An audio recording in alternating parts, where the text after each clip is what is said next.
2024 ఎన్నికలు అటు అధికార పక్షానికి ఇటు ప్రతిపక్షానికి చావో రేవో అన్నట్టు మారింది పరిస్థితి. టీడీపీ జనసేన గెలవకపోతే ఇక రెండు పార్టీలు కనుమరుగయ్యే అవకాశాలు బోలెడున్నాయి. కాబట్టి ఈ ఎన్నికలు ఈ రెండు పార్టీలకు ఎంత ఇంపార్టెంట్ అనేది ప్రత్యేకంగా చెప్పనవసరం లేదు. అటు బీజేపీకి కూడా ఈ ఎన్నికలను ప్రతిష్టాత్మకంగానే తీసుకుంది. ఈసారి ఎలాగైనా ఏపీలో పాగా వేయాలని ట్రై చేస్తోంది. ఇక కాంగ్రెస్ గురించి ప్రత్యేకంగా చెప్పనవసరం లేదు.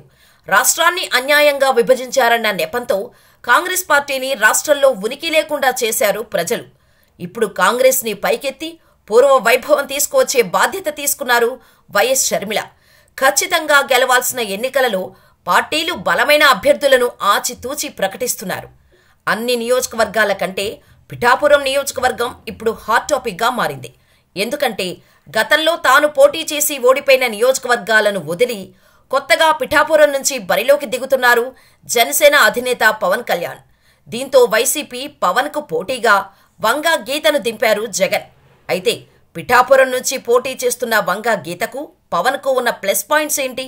ఎవరు గెలిచే ఛాన్సులు ఉన్నాయి? తెలుసుకుందాం. సీట్ల పంపకాల్లో 2 లోక్సభ 21 అసెంబ్లీ సీట్లు దక్కించుకున్న జనసేన పార్టీ అధ్యక్షుడు పవన్ కళ్యాణ్కు గెలుపు ప్రెస్టేజీ ఇష్యూగా మారింది. ఆయన పోటీ చేస్తున్న పిఠాపురం స్థానం నుంచి అత్యంత కీలకంగా మారింది. ఎందుకంటే గత ఎన్నికల్లో 2 చోట్ల పోటీ చేసి ఓడిన పవన్ కళ్యాణ్కు ఈసారి గెలుపు చాలా అవసరంగా మారింది.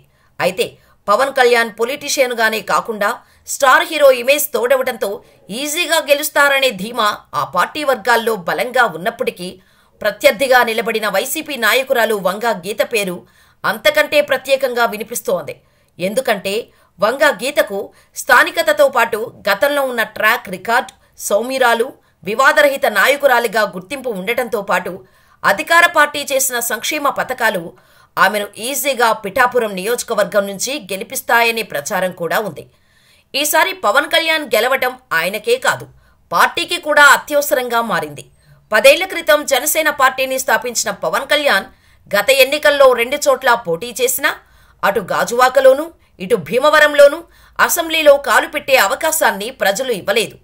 అయినా అప్పటి నుండి కూడా బీజేపీతో కలిసి గత 5 సంవత్సరాల నుండి ప్రజల్లో ఉన్నారు. దీంతో ఎలాగైనా గెలవాలన్న పట్టుదలతో ఉన్నారు పవన్. అలా తన కాపు సామాజిక వర్గం ఓట్లు ఎక్కువగా ఉన్న పిఠాపురాన్ని ఎంచుకుని అక్కడి నుంచి పోటీకి దిగేందుకు నిశ్చయించుకున్నారు. దీంతో పవన్కు చెక్ పెట్టేందుకు వైసీపీ అధినేత సీఎం జగన్ వంగా గీతను బరిలోకి దింపారు. వంగా గీత న్యాయశాస్త్రంలో పట్టభద్రురాలు. అంతేకాకుండా పొలిటికల్ సైన్స్ మరియు పబ్లిక్ అడ్మినిస్ట్రేషన్లో మాస్టర్స్ పూర్తి చేశారు.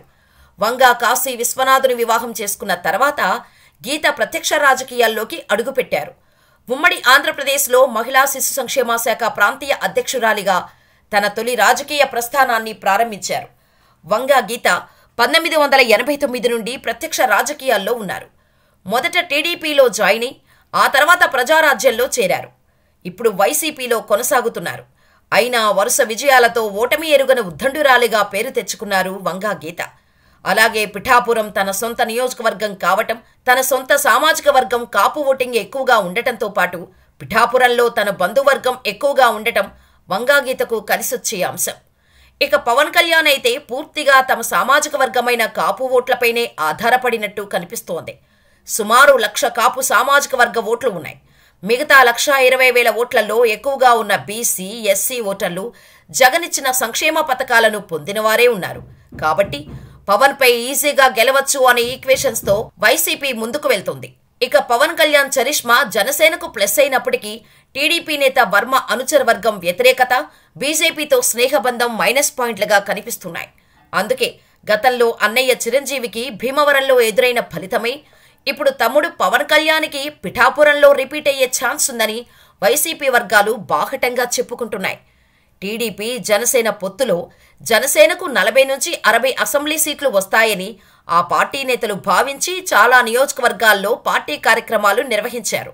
పొత్తులో భాగంగా తొలుత 24 అసెంబ్లీ, 3 ఎంపీ స్థానాలు తమకు వచ్చినట్టు పవన్ కళ్యాణ్ ప్రకటించి ఆ తర్వాత బీజేపీ పొత్తుతో అవి కాస్త 21 అసెంబ్లీ, 2 ఎంపీ స్థానాలకు తగ్గించుకున్నారు.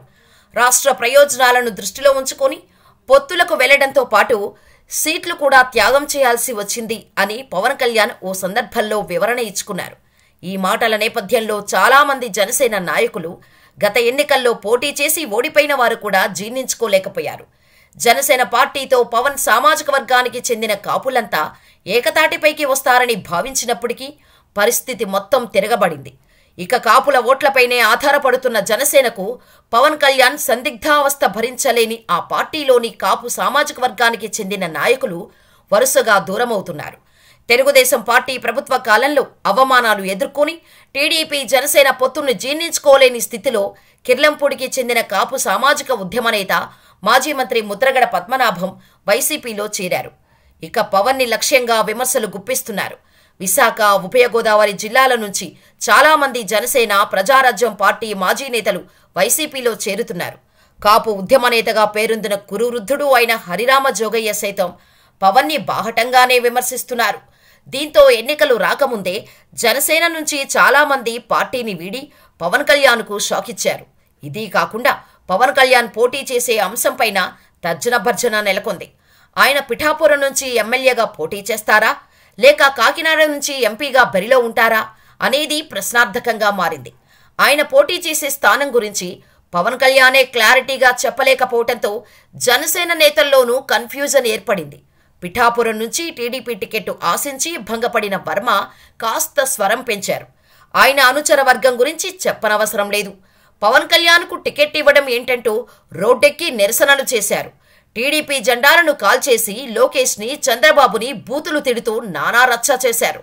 దీంతో టీడీపీ నుంచి వ్యక్తమవుతున్న నిరసనలు, వైఎస్ఆర్సీపీ నుంచి ఎదురవుతున్న ఛాలెంజ్ల నేపథ్యంలో పవన్ కళ్యాణ్ పిఠాపురం నుంచి పోటీ చేయటంలో అయోమయంలో ఉన్నారని వార్తలు వస్తున్నాయి.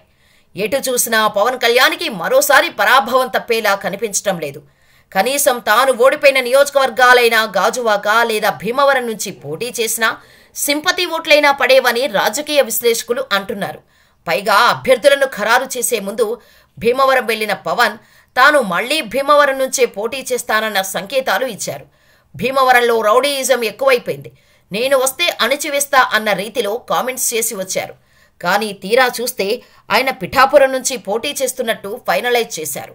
పవన్ చెప్పే మాటలకు, చేసే పనులకు అస్సలు సంబంధం లేకపోవడంతో సొంత పార్టీ నుంచే విమర్శలు వస్తున్నాయి. పిఠాపురంలో వర్మ వ్యతిరేకత, సొంత పార్టీలోని అలకలు తట్టుకొని పవన్ గెలవటం దాదాపు అసాధ్యమని చెబుతున్నారు విశ్లేషకులు. మరి ప్రజలు ఎవరి వైపు ఉంటారో, వారి నిర్ణయం ఎలా ఉండబోతుందో వేచి చూడాల్సిందే.